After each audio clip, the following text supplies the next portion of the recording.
But I think even without all those life experiences, the things I just talked about, those filters can still be applied. I mean, that is to say, you don't need to have gone through a shitstorm necessarily to apply those things. If you have a particular hobby and she, for example, and you're only 21 or 22, and she expresses some sort of disdain for it, then you can just shut her down and you don't talk to her.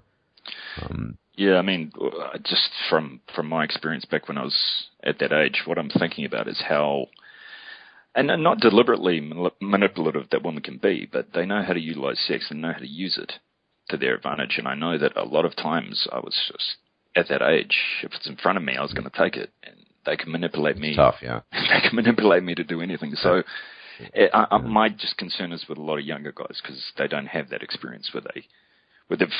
And physiologically, they're different. We were just talking about how much harder it is. I don't, working out and maintaining your weight and dropping fat. Now in my very late 30s versus even my mid or early 30s, and how I have to restructure my training.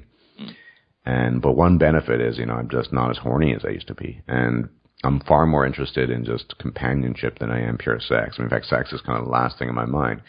Now, in the case of someone who's 22 or 21, probably not the same situation. And there's probably a lot of sort of intertwining, sort of mingling conflation between, they probably want both in equal measure, maybe even sex even more. So that's a very different situation. And it's weird because I've been in that situation, but I've never been in that situation with red pill knowledge. Back when I was 21, 22, I was, just a bona fide blue piller. I was sycophant. I was willing to countenance almost everything for a blowjob, And these guys are different because they're armed with this knowledge, the knowledge usually of men who've gone through these experiences, and the observations we've made.